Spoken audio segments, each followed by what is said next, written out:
Kembali di Kompas Petang bersama saya Friska Clarissa. Saudara, analis politik keamanan Andi Wijayanto memperkirakan nama Jenderal Andika Perkasa berpeluang kuat menjadi Panglima TNI menggantikan Marsikal Hadi Cahyanto. Menurutnya, Matra Darat punya posisi menjanjikan pada pendekatan stabilitas politik.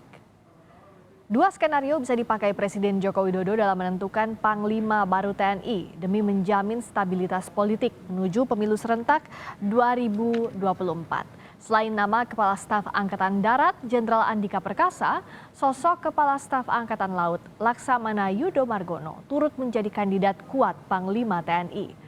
Meski Jenderal Andika merupakan menantu mantan Kepala BIN Hendro Priyono yang berjejaring kuat dengan Jokowi, tetapi hal tersebut tidak bisa semata-mata menjadi tolok ukur penentuan pejabat baru di pucuk pimpinan Mabes TNI.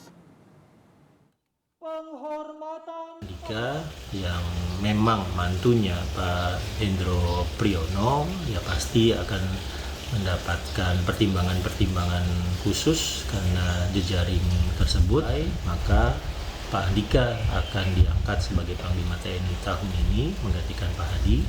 Lalu nanti pada saat Pak Andika pensiun di November 2022, penggantinya juga berasal dari Matra Darat. Nah, opsi ini akan memungkinkan Pak Jokowi untuk betul-betul fokus memegang kendali stabilitas politik hingga pelaksanaan pemilu serentak 2024. Mantan Kepala BIN Hendro Priyono dituding melobi Presiden Joko Widodo agar menantunya Jenderal Andika Perkasa bisa menjadi Panglima TNI. Hendro pun menepis isu ini. Ia menegaskan tidak pernah meminta-minta jabatan kepada siapapun meski itu untuk dirinya sendiri.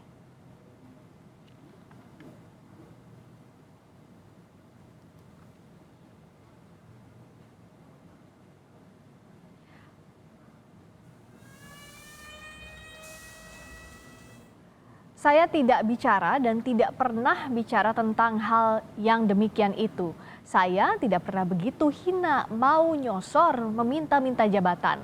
Tidak untuk menantu, anak, apalagi untuk saya sendiri. Tidak pernah, ujar mantan Kepala Badan Intelijen Negara Hendro Priyono dalam keterangan resminya. Sebelumnya, Dias Hendro Priyono, putra Hendro Priyono yang juga merupakan staf khusus Presiden mengunggah foto-foto pertemuan Presiden Joko Widodo dengan mantan Kepala BIN Hendro Priyono. Dias tidak menuliskan banyak keterangan soal pertemuan itu. Ia hanya menuliskan sebagai berikut. Opa Edo dan Oma Tati pagi ini diterima oleh Presiden Joko Widodo. Selamat ulang tahun Opa Edo pada 7 Mei 2021. Opa Edo sendiri merupakan sapaan keluarga untuk Hendro Priyono.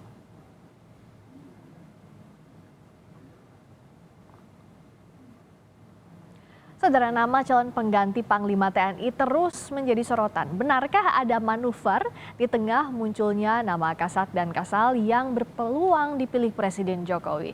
Lebih lengkap soal siapa calon pengganti Panglima TNI, kami akan membahasnya bersama dengan dua narasumber. Ada anggota Komisi 1 DPR fraksi PDI Perjuangan, TB Hasanuddin. Selamat sore, Pak Hasanuddin, apa kabar? Selamat sore, alhamdulillah sehat. Alhamdulillah. Dan kami juga akan bergabung nanti dengan pengamat militer dari Institute for Security and Strategic Studies, Hairul Fahmi. Saya ke Pak Hasanuddin. Pak Hasanuddin, jadi Kasat dan Kasal ini kan dua nama yang disebut sebagai calon kuat Panglima. Pak Hasanuddin melihat hal yang sama. Kenapa kansnya disebut-sebut Kasat dan Kasal? Iya, saya kira begini ya. Saya tidak menyebutkan Kasat dan Kasal, tetapi semua kepala staf Angkatan Darat memenuhi persyaratan secara administratif diusulkan oleh Presiden untuk diangkat menjadi Panglima TNI. Itu catatan pentingnya. Okay. Ya. Baik. Kemudian saya mengacu kepada Undang-Undang Nomor 34 tahun 2004 tentang Tentara Nasional Indonesia. Ya. Itu dalam pasal 13 ayat 2 dikatakan Panglima diangkat dan diberhentikan oleh Presiden setelah mendapat persetujuan DPR. Jadi mendapatkan persetujuan dari DPR, ya. Kemudian dalam pasal 13 ayat 5, Presiden mengusulkan satu orang calon panglima untuk mendapat persetujuan dari DPR. Jadi tidak sah pengangkatan panglima itu bila tidak mendapatkan persetujuan dari DPR. Itu mungkin yang harus kami sampaikan dulu. Betul. Nah itu syarat secara undang-undangnya yang harus dipenuhi dan kalau kepala staf semuanya memenuhi syarat secara administratif. Tapi begini, kita bicara soal calon panglima ini kan ada beberapa lah, meskipun nantinya hak prerogatif presiden harus disetujui oleh DPR, tapi kan ada tebak-tebakan atau kira-kira perkiraan kansnya. Nah kalau Pak Hasanuddin melihatnya, siapa memang dari nama-nama ini yang kuat misalnya secara senioritas atau mungkin tadi untuk stabilitas politik apa sih yang dibutuhkan oleh calon panglima TNI dari nama-nama yang beredar ini? Pertama saya harus mengulang dulu ya pasal 13 ayat 4.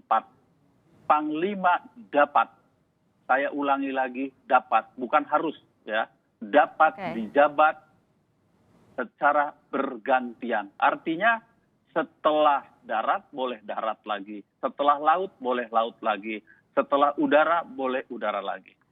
Saya lebih banyak kepada sebagai pengamat sekarang ini ya, kalau boleh diizinkan. Jadi kalau tadi pasal yang tadi artinya yang bisa kita tajamkan, giliran matra itu yang biasa jadi tradisi itu dapat ya, tapi tidak harus begitu ya? Tidak harus, tidak harus. Ya, jadi bukan berarti gilirannya harus berikutnya matra apa gitu, laut atau apa? Tidak, tidak darat, laut, udara, darat, laut, udara. Enggak, ya silakan saja. Dan yang paling penting itu menjadi hak prerogatif presiden. Tapi tentu ya Bapak Presiden juga harus mendengar banyak masukan-masukan ya. Kebetulan ya saya ada di Komisi 1 baru 12 tahun jadi anggota DPR dan sudah mem-fit and proper test mungkin 4 atau 5 panglima TNI ya. Nah, saya hanya ingin berbicara dalam kapasitas problem-problem yang ada di lingkungan Tentara Nasional Indonesia dan tugas-tugas mendatang. Ya. Yang pertama, kalau saya melihat kinerja yang dilakukan oleh Panglima TNI sekarang ini sudah cukup baik. Tapi tentu ada dua hal yang mendapatkan sorotan kami, ya. Yaitu? Dua hal ini dan penting nanti menjadi pertimbangan Bapak Presiden untuk memutuskan siapa sebetulnya dari yang 3 terbaik itu memilih 1 terbaik menjadi Panglima TNI. Ya. Apa itu dua halnya?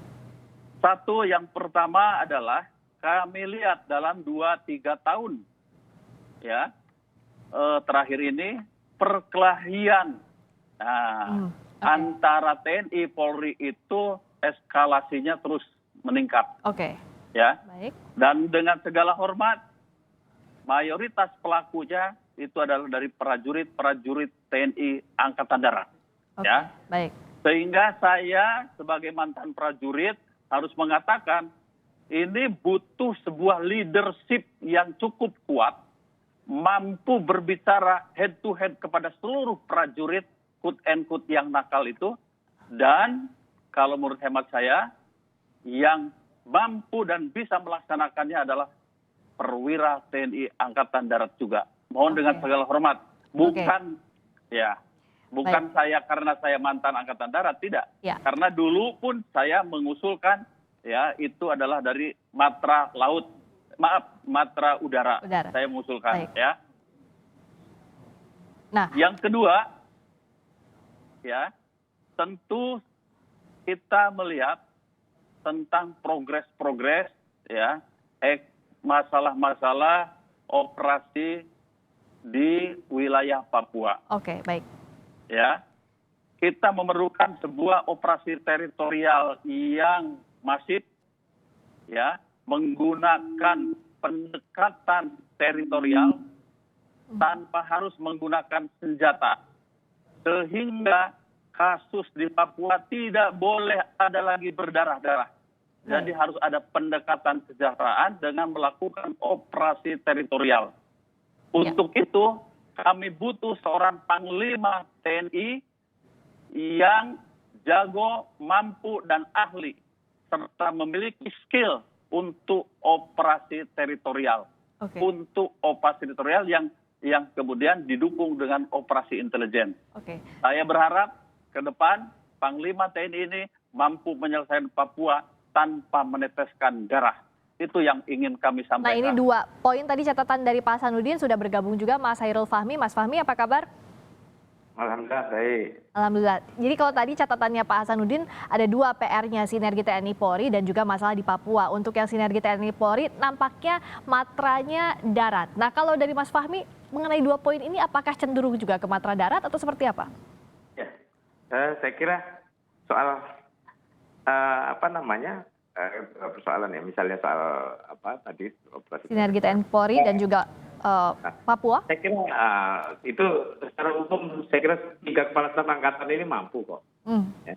Tidak kita tidak bisa mengklaim ya bahwa kemudian misalnya teman-teman artinya seorang perwira yang berasal dari angkatan laut atau angkatan udara kemampuan komunikasi dengan dengan jalannya di matra lain dan dengan Polri misalnya itu lebih buruk ketimbang angkatan darat. Begitu juga pembinaan teritorial. Dan teritorial saya kira juga ya apalagi ini sudah jenderal ya. Saya kira para jenderal kita kan sudah dibekali katakanlah kemampuan yang ya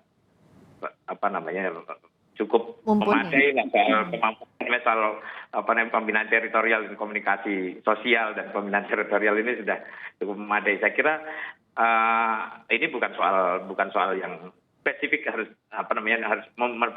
spesifik menunjukkan bahwa kemudian angkatan darat lah yang layak begitu ya. Tapi Mas Fahmi melihatnya kenapa nama Kasat dan Kasal ini yang paling sering disebut di publik beberapa waktu terakhir ini bicara soal pengganti Panglima TNI?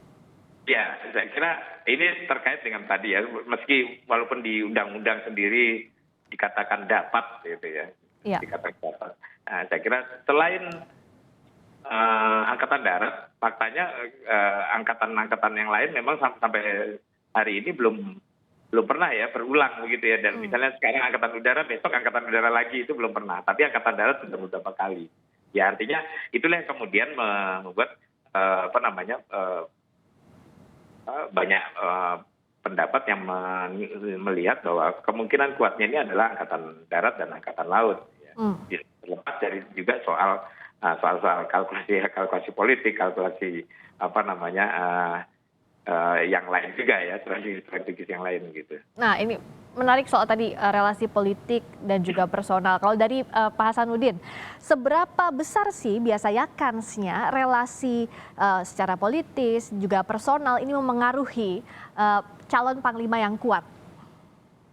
Saya sebagai mantan prajurit ya soal pendidikan, saya juga sudah mulai pendidikan dasar sampai Lemhanas, sudah saya lalui ya. Sesquad, Sesko TNI, Sesko gabungan, bahkan saya juga di dalam dan di luar negeri. Jadi saya sudah punya pengalaman, memang para perwira itu walaupun sudah diberikan pelajaran yang sama, tetapi spesifikasi itu tetap ada.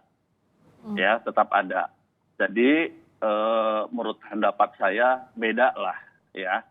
Bahwa kalau untuk mungkin jabatan menteri mungkin ya itu jabatan sangat politis lah ya. Ya. Tetapi kalau untuk Panglima TNI walaupun secara politis tetapi juga dia harus memanage leadership soal sampai ke bawah. Kemampuan prajurit ini harus memang pernah dia alami, dia pernah laksanakan dan sebagainya.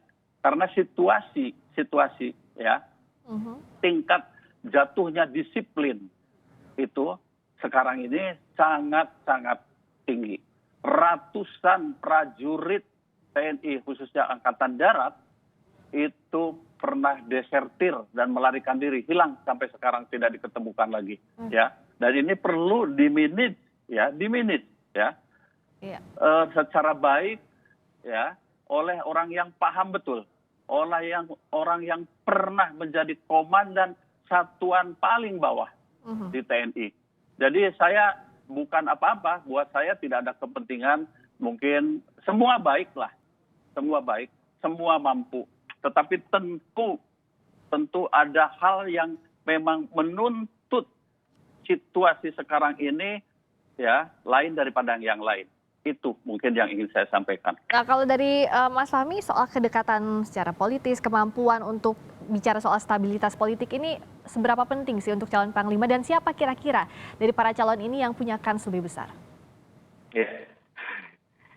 Ya kalau saya kan melihat sebenarnya ya kalaupun tadi ya seperti yang disampaikan Pak Titi Hasanuddin, saya kira memang ya soal misalnya kan soal apa namanya tadi soal masih ada disparitas kemampuan di antara para jenderal misalnya dari TNI ANSI, TNI AU dan TNI AU ya ada spesifikasi yang lebih bukan gitu ya.